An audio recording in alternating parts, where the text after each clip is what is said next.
Five star business finance 1984 में इस company की हुई थी शुरुआत और साल भर पहले नवंबर 2022 में हुई थी लिस्टिंग। छोटे कारोबारियों को सिक्योर्ड लोन देने वाली ये एनबीएफसी है। 450 से ज़्यादा ब्रांचेस हैं, 3.5 लाख के आसपास एक्टिव अकाउंट है कंपनी के। तमिलनाडु, आंध्र प्रदेश, तेलंगाना, कर्नाटक, ये तो हो गए आपके दक्षिण भारत के राज्य, यहाँ पर बड़ा कामकाज है। इसके अलावा एमपी, महाराष्ट्र, यूपी, छत्तीसगढ़ और राजस्थान में भी कंपनी की जबरदस्त प्रेजेंस है। आमतौर पर लोन जो 7 साल के लिए देते हैं, 1 से 10 लाख रुपए की लोन साइज है कंपनी की। आइए मुलाकात करेंगे हम। कंपनी के सीईओ हमारे साथ कार्यक्रम में हो रहे हैं शामिल। रंगराजन कृष्णन साहब हमारे साथ हैं, 2015 से कंपनी के साथ हैं। आपने कॉमर्स में ग्रेजुएशन किया और उसके बाद बिजनेस एडमिनिस्ट्रेशन में 2 मास्टर्स की डिग्री हासिल की है, एनालिटिकल फाइनेंस और लीडरशिप। और आपको बैंकिंग और बाकी सारी एडवाइजरी और प्राइवेट इक्विटी का 15 साल से ज़्यादा का लंबा गहरा अनुभव है। और कृष्णन साहब पहले एचडीएफसी बैंक, स्टैंचार्ट, आईएफसी जैसी दिग्गज कंपनियों और संस्थानों के साथ काम कर चुके। कृष्णन सर, बहुत बहुत स्वागत है आपका सर, धन्यवाद हमें समय देने के लिए। सबसे पहले आपसे शुरुआत करना चाहता हूं, जो पिछले हफ्ते के बड़ी इवेंट से आरबीआई की तरफ से जो सर्कुलर आया था जिसमें उन्होंने रिस्क वेटेज बढ़ाया है अनसिक्योर्ड लोन्स पे, ये बताएं सर। पहले तो ये समझाएं कि आपकी कितनी बड़ी बुक है, आपके जो लोन्स आप देते हैं उसमें कितने सिक्योर्ड हैं, कितने अनसिक्योर्ड हैं sir? Swalil ji, thank you for having me. Yesterday we completed 1 year of listing, so it's really good for us to come back to your channel after exactly 1 year. बधाई sir, बधाई, congratulations, many congratulations sir. Thank you so much. Specifically on your question, Anil ji, we don't have any unsecured portfolio. 100% of our portfolio is backed by a security, so we take property as a security, so we don't have any unsecured portfolio at all. Wonderful. तो मतलब आपके तो एक तरफ तो आपका काम बहुत परफेक्ट हो गया, आपका अनसिक्योर्ड है ही नहीं अब। लेकिन चूंकि जिनसे आप बोरो करते हैं उनके भी रिस्क वेटेज बढ़ रहा है, तो उनको थोड़ा सा शायद क्या कुछ कॉस्ट ऑफ बोरिंग बढ़ने की उम्मीद है आपको, ऐसा असर पड़ेगा सर? So आरबीआई सर्कुलर में 2 पॉइंट्स हैं। एक तो एनबीएफसी रिस्क वेटेज बढ़ाया है आरबीआई ने, और दूसरा पॉइंट है स्पेसिफिक लेंडिंग, कंज्यूमर क्रेडिट वाले या अनसिक्योर्ड वाले लोन है तो उसमें भी रिस्क वेट बढ़ा है। सो हम तो पूरा सिक्योर्ड लोन है हमारा पोर्टफोलियो में। और दूसरा चीज ये है कि हमारा पोर्टफोलियो प्रायोरिटी सेक्टर लेंडिंग भी है, हम छोटे छोटे एमएसएमईज को लोन देते हैं, सो ये प्रायोरिटी सेक्टर में क्वालिफाई होते हैं। सो बड़ा पोर्टफोलियो में at least risk wait on consumer credit से हमारा बड़ा एटलीस्ट इम्पैक्ट नहीं है।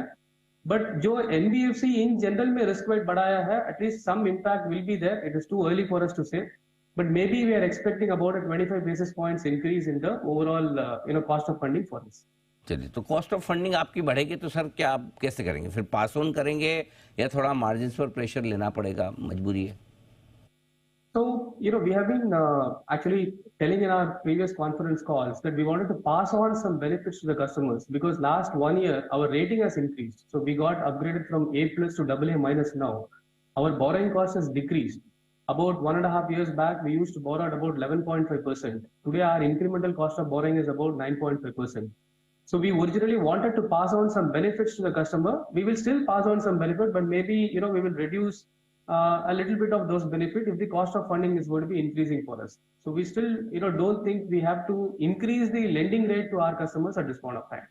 अच्छा सर, आपने पहले जो गाइडेंस दिया था कि आप जो लोन ग्रोथ है आपकी FY24 से FY26 3 साल में ऑलमोस्ट 30% सालाना दर से बढ़ेगी, अब इस नियम के बाद भी आप अपना गाइडेंस मेंटेन करेंगे या फिर लोन ग्रोथ पर कुछ असर आ सकता है? सर, लास्ट कॉन्फ्रेंस कॉल में हमने थोड़ा गाइडेंस को इंक्रीज किया है कि नेक्स्ट एटलीस्ट अगले 3 साल में हम 35% कैगर में ग्रो कर सकते हैं। Okay, this first half of this year we have already grown at 44%, so we are confident that we can grow at least by 35% growth over the next 3 years. The confidence is coming from putting number of branches on the ground. So first 6 months में हमने 83 new branches डाला है इस साल पे, और हमने guidance भी दिया है कि और 40 ब्रांच डालेंगे इस साल में भी। अगले 3 साल में हर एक साल में एटलीस्ट 100 नया ब्रांचेस हम डालेंगे। इसमें मेनली ब्रांचेस साउथ में आएंगे, 80% ऑफ द ब्रांचेस साउथ में आएंगे और 20% of the branches new geographies में आएंगे। इस मार्केट में बहुत बड़ा डिमांड है ऑन द ग्राउंड। सो हम यूजुअली हम दूसरे एनबीएफसी में से कम्पीट नहीं करते हैं, हमारा मेन कंपटीशन है अनऑर्गेनाइज्ड लेंडिंग, मनी लेंडर से कम्पीट करते हैं। So people are moving from informal economy to formal economy, ये बहुत बड़ा मार्केट है। We are confident of maintaining a growth rate of एटलीस्ट 35% CAGR over the next 3 years. Surprise हूँ कि आप कंप्लीटली सिक्योर्ड लोन देते हैं, उसके बावजूद 35% की स्ट्रॉन्ग ग्रोथ। तो क्या ऐसा खास आपकी कंपनी करती है जिससे ये दोनों चीज एक साथ आप अचीव कर रहे हैं? Sir, it's mainly because of the customer segment that we target. We have three customer segments. The biggest customer segment that we target is anybody who is, who is a single shop owner. So छोटे छोटे shop होते हैं, उस shop में से ये एक product या सर्विस बेचते हैं. So it could be a kirana shop, it could be a medical shop, it could be a repair store, it could be a saloon. So if you look at these people, they don't have access to formal credit. उनके पास बहुत clear books of accounts नहीं होते हैं, invoices नहीं होते हैं. उनका at least turnover या सेल्स बहुत कम होते हैं, जीएसटी से बहुत नीचे है, ये सब. So it is very difficult to evaluate cash flows and then give them a loan for a long term. So our main product is, these people are borrowing today from money lenders to set up those shops. So when you go to these people and tell them the benefits of moving away from a money lender to a formal finance, mainly they get three benefits. First benefit ये होते हैं कि money lender in India charges at least 4 to 5% per month. So annualise आप देखेंगे तो almost 50 to 60% होते हैं. हमारा रेट ऑफ इंटरेस्ट होते हैं 24%. सो इकोनॉमिकली बेनिफिट है इन कस्टमर्स को मनी लेंडर से फॉर्मल फाइनेंस मूव करने के लिए. और दूसरा बेनिफिट है, मनी लेंडर में जनरली ईएमआई कॉन्सेप्ट नहीं है. आप सिर्फ इंटरेस्ट को सर्विस करना है, और जब आप लोन को रीपे करना है, पूरा लोन को एक ही साथ में रीपे करना है. ये बहुत मुश्किल है इन लोगों के लिए. अगर 3 लाख या 5 लाख मनी लेंडर से लिया है तो सिर्फ इंटरेस्ट को सर्विस करते रहो, और या 3 या 5 लाख एक साथ में देना बहुत मुश्किल है, जिंदगी पे पर नहीं दे सकते हैं. इसी कारण के लिए वो डेट ट्रैप पे एटलीस्ट घुसते हैं. But at least when they come to 5 star, हम उनको ईएमआई प्रोडक्ट देते हैं. ईएमआई में ये एडवांटेज होते हैं कि हर एक ईएमआई में प्रिंसिपल भी कम होती है, इंटरेस्ट भी कम होती है. सो 5 साल में उसका पूरा लोन रीपे हुआ है. इन लोगों के लिए बहुत खुशी की बात है, क्योंकि उसके बाद पूरा घर उसका है, पूरा बिजनेस उसका है, किसी से लोन लेने की जरूरत नहीं है. ये बहुत बड़ा बेनिफिट है. और तीसरा है, हम एक आरबीआई रेगुलेटेड एंटिटी है. जब भी आप आरबीआई रेगुलेटेड एंटिटी से हैंडल करते हैं, so it's a lot more trust. You have been in the business for 40 years as compared to money lender. You feel a lot more comfortable dealing with a regulated entity. So these are the reasons why people move from this segment to us.